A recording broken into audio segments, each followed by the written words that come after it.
അധികാര കസേര ഒഴിഞ്ഞാലും പഴയ ശീലങ്ങൾ അത്ര പെട്ടെന്ന് മാറില്ലെന്ന് തെളിയിക്കുന്ന ഒരു കൗതുക വാർത്തയാണ്. കൗതുകം എന്ന് പറയാൻ കഴിയില്ല എങ്കിൽ പോലും അത്തരം രീതിയാണ് ഇപ്പോൾ പ്രതിപക്ഷ നേതാവ് പിണറായി വിജയൻ നടത്തിയിരിക്കുന്നത്. പിണറായി വിജയന് ഡൽഹിയിൽ നിന്നും കേരളത്തിലേക്കുള്ള യാത്രക്കിടെ വിമാന കമ്പനിയുടെ വക കനത്ത പ്രഹരമാണ് ഏൽക്കേണ്ടി വന്നത്.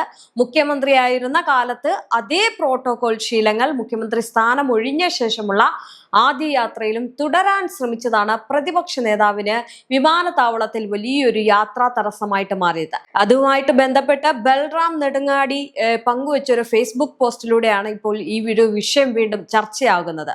പിണറായി വിജയൻ മുഖ്യമന്ത്രിയായിരുന്ന ഘട്ടത്തിൽ ഡൽഹിയിൽ നിന്നും കേരളത്തിലേക്ക് മടങ്ങുമ്പോൾ കൃത്യമായിട്ടുള്ള ഒരു VVIP പ്രോട്ടോകോൾ നിലവിലുണ്ടായിരുന്നു. അദ്ദേഹം വിമാനത്താവളത്തിൽ എത്തിയാൽ കേരള ഹൗസിലെ പ്രോട്ടോകോൾ ഓഫീസർ ഔദ്യോഗികമായിട്ട് അദ്ദേഹത്തെ അനുഗമിക്കും.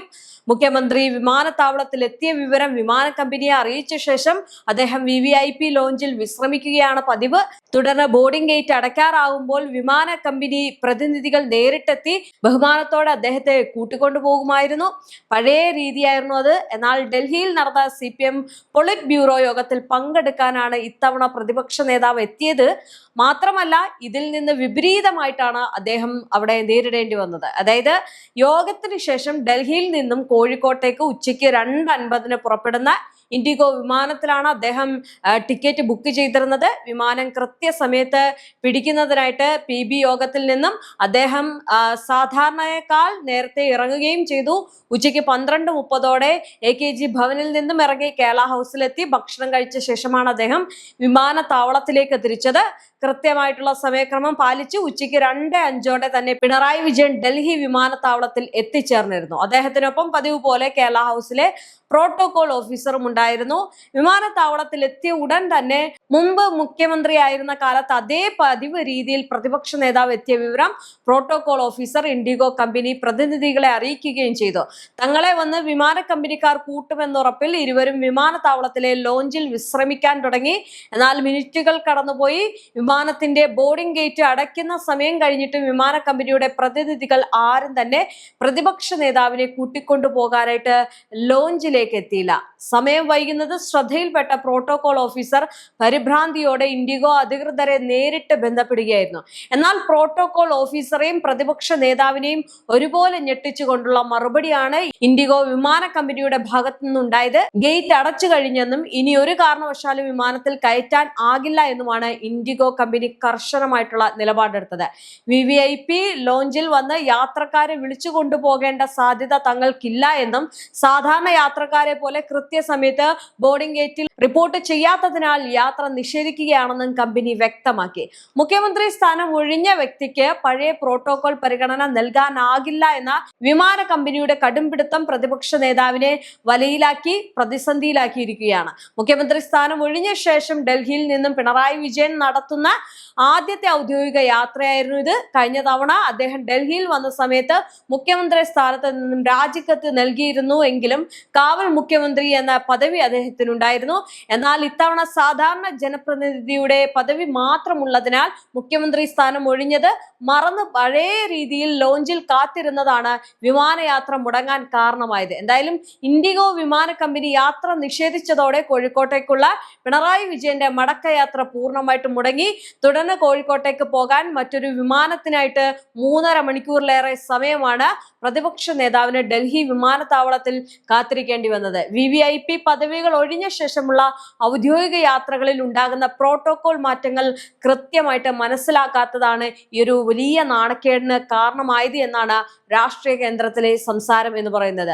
പ്രതിപക്ഷ നേതാവ് പിണറായി വിജയൻ ഇത് മാത്രമല്ല നേരിട്ടത്, അതായത് വിമാനത്താവളത്തിൽ യാത്രാ പ്രതിസന്ധി നേരിട്ട അതേ സമയത്ത് തന്നെയാണ് നാട്ടിൽ അദ്ദേഹത്തിന്റെ മകൾക്കെതിരെയുള്ള അന്വേഷണവുമായിട്ട് ബന്ധപ്പെട്ട് കനത്ത തിരിച്ചടി ഉണ്ടാകുന്നത്. അതായത് കരിമണൽ കമ്പനി സാമ്പത്തിക ഇടപാട് കേസ് അന്വേഷിക്കാനെത്തിയ എൻഫോഴ്സ്മെന്റ് ഡയറക്ടറേറ്റ് ഉദ്യോഗസ്ഥരെ ആക്രമിച്ച കേസിൽ CPM കേന്ദ്രങ്ങൾക്ക് കനത്ത തിരിച്ചടിയാണ്. കേസിലെ 9ാം പ്രതിയായിട്ടുള്ള ഹരീഷ് കുമാറിന് തിരുവനന്തപുരം പ്രിൻസിപ്പൽ സെഷൻസ് കോടതി ജാമ്യം അനുവദിച്ചെങ്കിലും മറ്റൊരു പ്രധാന പ്രതിയായിട്ടുള്ള ലെനിന്റെ ജാമ്യാപേക്ഷ കോടതി കർശനമായിട്ട് തള്ളിയിരിക്കുകയാണ്.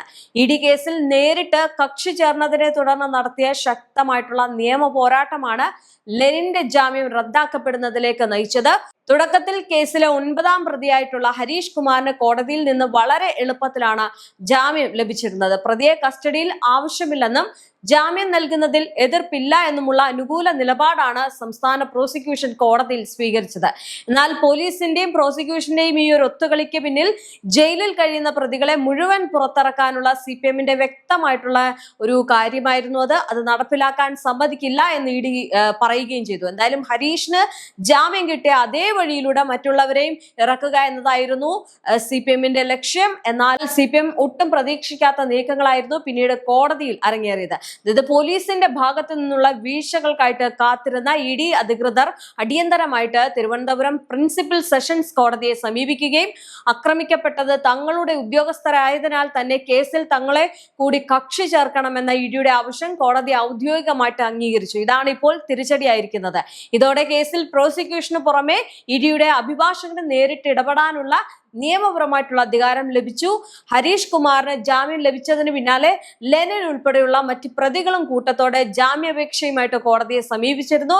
എന്നാൽ ഇത്തവണ പ്രോസിക്യൂഷന്റെ വക്കാലത്ത് മാത്രം പോരായിരുന്നു കോടതിക്ക് മുന്നിൽ തീരുമാനമെടുക്കാൻ. ഇഡിയുടെ പ്രത്യേക അഭിഭാഷകൻ കോടതിയിൽ നേരിട്ട് ഹാജരാവുകയും ലെനിന്റെ ജാമ്യാപേക്ഷ കടുത്ത ഭാഷയിൽ എതിർക്കുകയും ചെയ്തു. കേസിൽ ഇഡിയുടെ വാദങ്ങൾ കൂടി കേട്ട ശേഷമേ തീരുമാനമെടുക്കാവൂ എന്ന് മുൻ ഉത്തരവ് കോടതി കൃത്യമായിട്ട് പാലിക്കുകയായിരുന്നു. ഈ പ്രതികൾക്ക് ജാമ്യം നൽകിയാൽ അത് കേസ് അന്വേഷണത്തെ അട്ടിമറിക്കുമെന്ന ശക്തമായിട്ടുള്ള വാദമാണ് ഇഡി കോടതിയിൽ ഉയർത്തിയത്. പ്രതികൾ പുറത്തിറങ്ങിയാൽ ഇഡി ഉദ്യോഗസ്ഥരെ വീണ്ടും ആക്രമിക്കാനും കരിമണൽ കമ്പനിയുമായി ബന്ധപ്പെട്ട് നിർണായക കള്ളപ്പണ തെളിവുകൾ നശിപ്പിക്കാനും സാധ്യതയുണ്ട് എന്ന് ഇഡി കോടതിയെ ബോധ്യപ്പെടുത്തി. ഇഡിയുടെ ഒരു സുരക്ഷാ വാദങ്ങളും ആശങ്കകളും പൂർണ്ണമായിട്ടും ശരിവെച്ചുകൊണ്ടാണ് ലെനിന്റെ ജാമ്യാപേക്ഷ തള്ളാൻ കോടതി തീരുമാനിച്ചത്. എന്തായാലും ലെനിന്റെ ജാമ്യാപേക്ഷ കോടതി തള്ളിയതോടെ ജയിലിൽ കഴിയുന്ന CPMന്റെ മുൻ കൗൺസിലർമാർക്കും മറ്റ് പ്രാദേശിക നേതാക്കൾക്കും ഇനി എളുപ്പത്തിൽ പുറത്തിറങ്ങാനാകില്ല എന്നത് ഏറെക്കുറെ ഉറപ്പായിരിക്കുകയാണ്. ഒരു പ്രതിക്ക് ജാമ്യം കിട്ടിയത് കൊണ്ട് ബാക്കിയുള്ളവർക്ക് രക്ഷപ്പെടാമെന്ന പാർട്ടിയുടെ ഗൂഢാലോചനയാണ് ഇതോടെ തകർന്നടിഞ്ഞത്.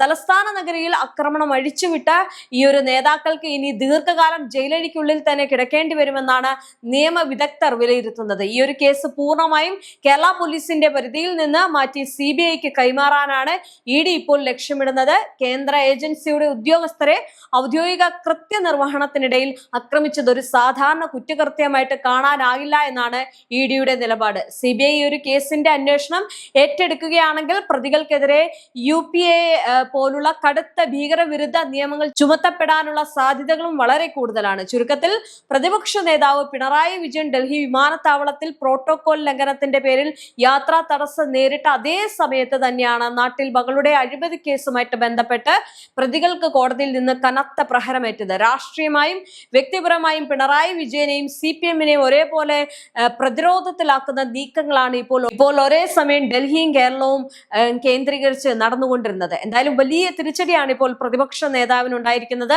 എന്തായാലും സഖാവിനും സഖാവിന്റെ മകൾക്കും വേണ്ടി കൊടിപിടിച്ച് തെരുവിലിറങ്ങിയ ഈ ഒരു പറ്റം ചെറുപ്പക്കാർ ജയിലഴിക്കുള്ളിൽ കിടക്കുമ്പോൾ ആരായിരിക്കും തുണയാവുക എന്നത് നോക്കിക്കാണാം.